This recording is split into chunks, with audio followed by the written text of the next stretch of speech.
Ibu, Bapak, Saudara sekalian yang saya hormati, pada kesempatan ini saya akan menyampaikan tentang menghindari syirik dan menegakkan tauhid.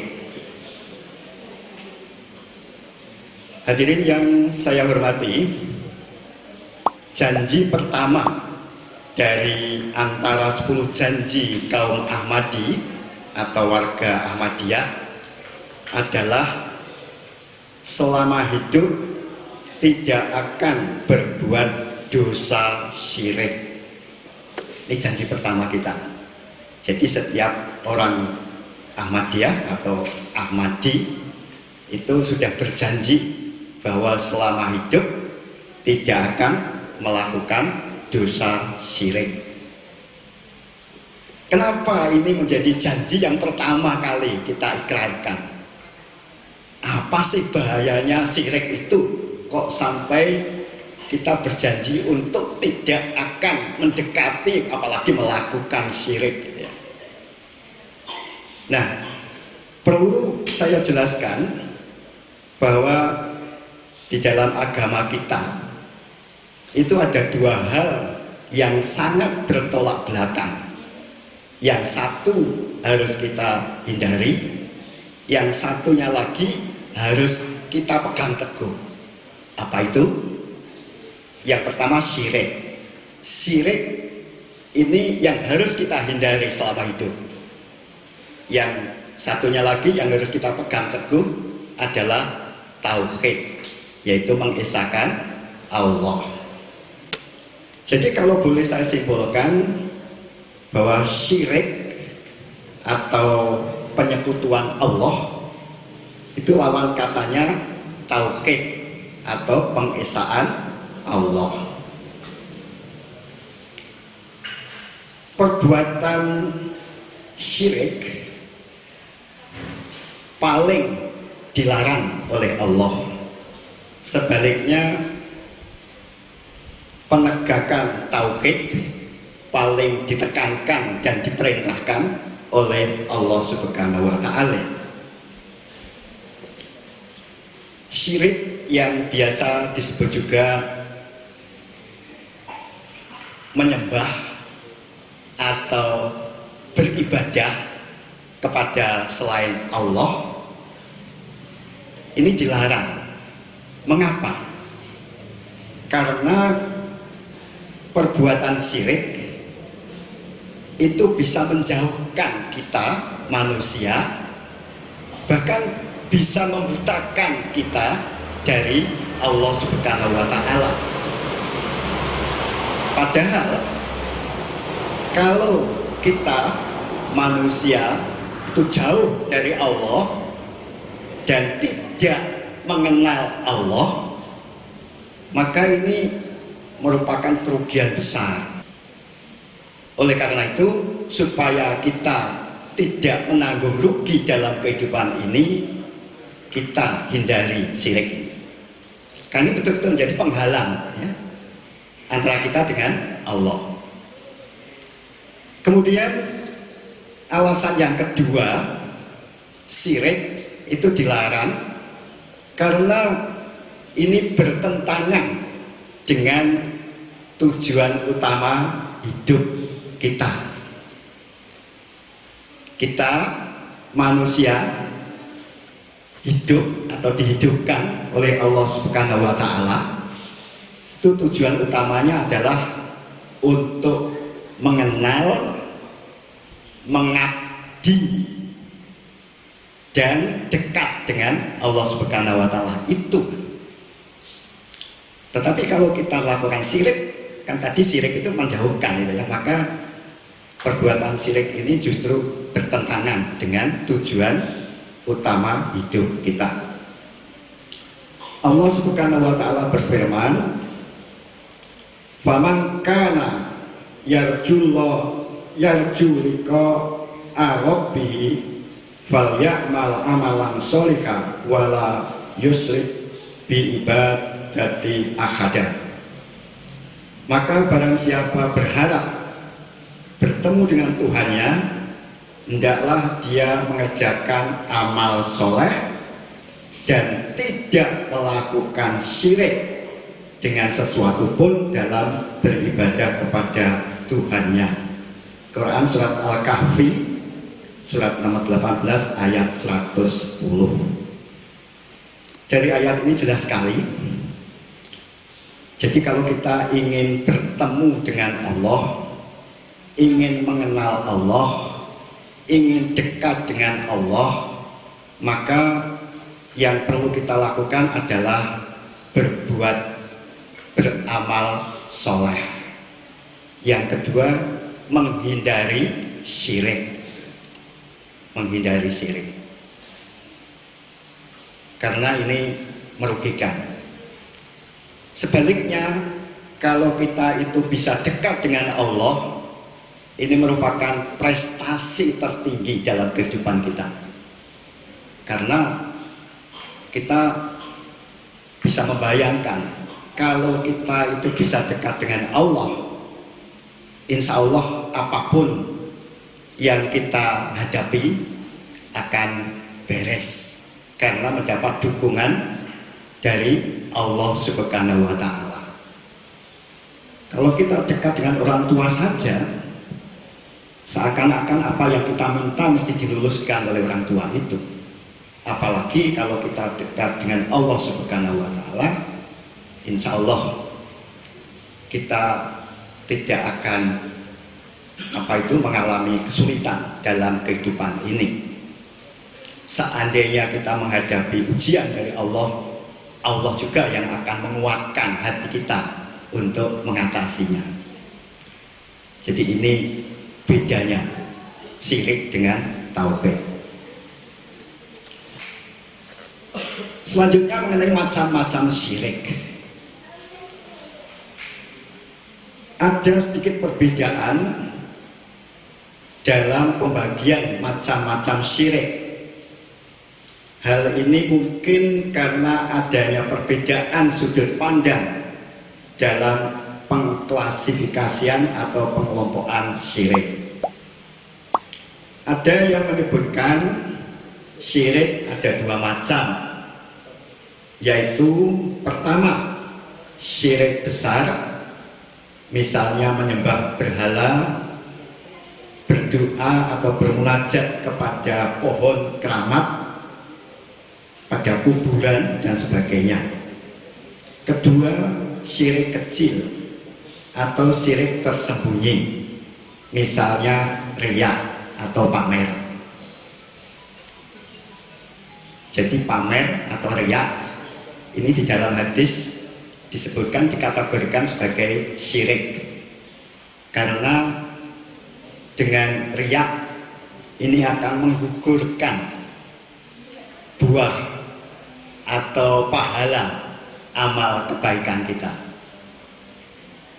Hazrat Mirza Glamat menggambarkan bahwa riya itu ibarat tikus yang ada di lumbung padi. Ketika seorang petani menyimpan hasil tanaman padinya di dalam lumbung, dari hasil jerih payahnya, dia merasa aman, merasa tenang, sudah ada persediaan makanan di dalam lumbung.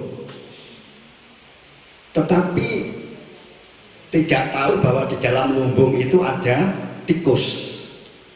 Maka ketika dia ingin memanfaatkan simpanan padinya dari lumbung itu untuk dimasak menjadi nasi dan seterusnya, dia terkejut, kok simpanan padinya sudah habis karena dimakan tikus. Nah, itu sama dengan kita, sudah bersusah payah berbuat baik dengan harapan nanti pada waktunya kita bisa memetik amal kebaikan kita. Tetapi kalau perbuatan baik kita itu disertai dengan riya atau pamer, nah inilah yang akan menghilangkan itu berkah, bahkan mungkin ya pengaruh positif dari amal baik kita itu. Maka Riya ini dikategorikan syirik kecil, syirik tersembunyi gitu ya. Dan ini perlu kita hindari betul. Selanjutnya,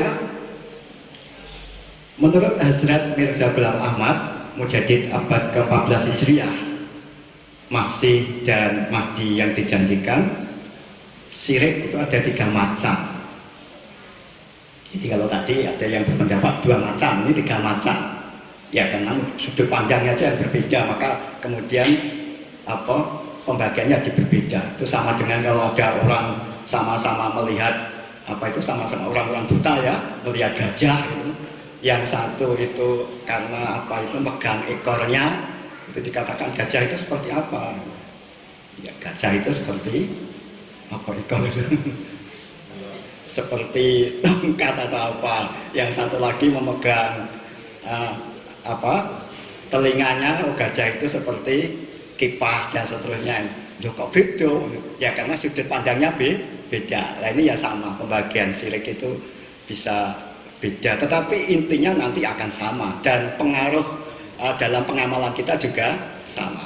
Jadi ini juga tidak perlu diperdebatkan atau dipermasalahkan. Jadi menurut Mirza Ghulam Ahmad, syirik itu ada 3 macam. Yang pertama yaitu syirik besar dan tampak jelas, yaitu menjadikan manusia, benda mati, dewa dan dewi khayali sebagai Tuhan, atau dengan kata lain mempertuhan manusia dan benda-benda, baik benda mati maupun benda hidup. Itu namanya syirik besar atau syirik yang tampak. Nah ini banyak dilakukan kalau di Arab dulu pada zaman jahiliyah. Di negara kita juga mungkin masih banyak, tapi jangan dulu ya. Misalnya kalau di desa yang itu orang hidup banyak bertani, itu mereka mempunyai keyakinan bahwa di sawah itu ada dewi, namanya Dewi Sri, dewa dewi itu yang istilahnya bangun reksa atau yang menguasai tanaman itu nanti akan berhasil baik atau akan puso itu maka masyarakat pada waktu itu kalau mau bertanam itu kemudian mengadakan selamatan dan memasang sesaji di situ untuk Dewi Sri. Begitu pula pada waktu mau panen juga begitu. Nah ini termasuk dosa besar, dosa syirik besar atau syirik yang tampak jelas. Tapi untuk zaman sekarang, terutama orang yang sudah mulai berpikir kritis, rasional, itu sudah mulai meninggalkan ini. Jadi kan sekarang sudah jarang tuh orang yang misalnya pasang sesaji di sawah atau pasang sesaji di tempat tertentu, sudah jarang. Atau ada yang datang kemudian ke tempat misalnya kuburan yang dikeramatkan karena kuburan cikal bakalnya daerah itu, kemudian berdoa, ya, sudah jarang itu. Orang sudah mulai meninggalkan itu, sehingga ini tidak terlalu menggelisahkan kita, karena sudah orang banyak juga bereksperimen dan bahkan berpengalaman dengan ini. Toh nggak pasang sesaji juga nggak apa-apa gitu, nyatanya akhirnya malah tinggalkan dan seterusnya. Yang kedua yaitu syirik tersembunyi, yaitu kepercayaan dan ketergantungan sepenuhnya kepada sarana-sarana lahiriah atau sarana-sarana duniawi yang menggantikan kepercayaan dan ketergantungannya sepenuhnya kepada Allah. Nah ini yang paling bahaya sekarang ini itu. Jadi orang lebih mendewakan sarana. Jadi misalnya uang atau kekayaan.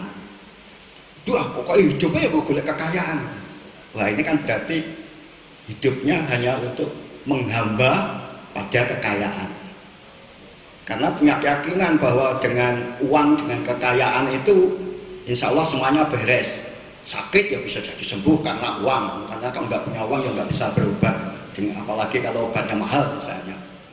Bisa bahagia rekreasi ke sana kemari juga karena uang, dan sehingga ini berlebihan, jadi menganggap bahwa sarana lahiriah, sarana duniawi ini dianggap yang menyelamatkan, yang membahagiakan dan seterusnya. Sehingga kadangkala terus tidak terpikirkan tentang Allah itu. Umumnya sholat terus mikir. Ya karena dia keyakinannya bahwa yang menghidupi, yang membahagiakan, yang menyelamatkan itu ya uang itu. Kenapa kok harus sholat, harus ganti? Nah ini dosa apa? Syirik yang sangat berbahaya itu yang sekarang merajalela itu. Jadi itu. Apalagi kalau kita tidak peka, ini bisa kita tergoda dengan ini dan kita lupa abai terhadap Allah Subhanahu wa taala. Hadirin yang saya hormati,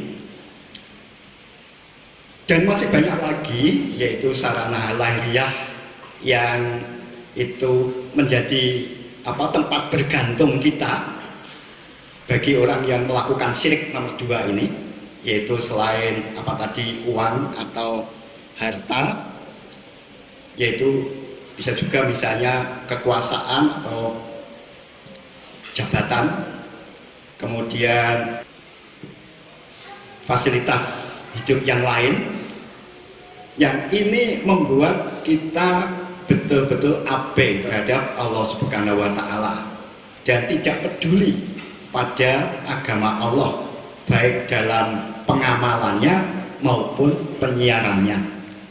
Nah ini kalau istilahnya banyak orang yang sudah terkena fitnahnya Dajjal, yaitu fitnah materialisme gitu ya. Jadi jangan dikira bahwa kalau kita sudah menjadi anggota Ahmadiyah, menjadi pengikut Imam Zaman, itu tidak bisa tergoda atau tidak bisa terkena ujian dari bentuk syirik yang kedua ini. Bisa saja kalau kita tidak hati-hati, tidak peka. Sehingga yang terjadi kadangkala misi kita itu memberantas fitnahnya Dajjal, tetapi malah kita sendiri yang terkena fitnahnya Dajjal. Misi kita itu mengingatkan bahwa materi itu boleh dicari, tetapi bukan menjadi tujuan akhir, bukan tujuan utama. Silakan dicari sebanyak-banyaknya, tetapi itu sebagai alat. Jadi setelah diperoleh itu jadikan sebagai alat untuk beribadah kepada Allah.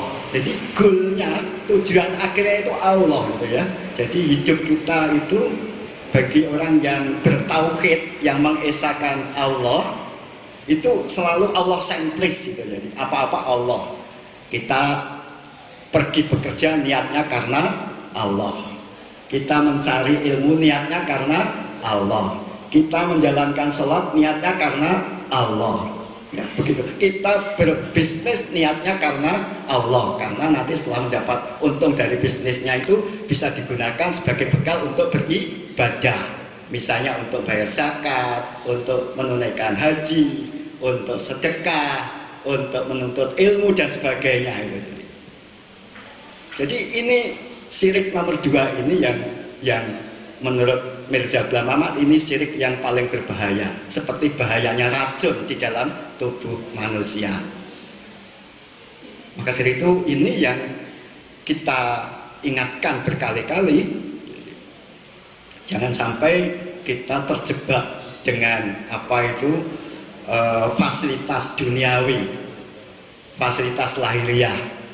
Memang kita tidak dilarang untuk mencari itu.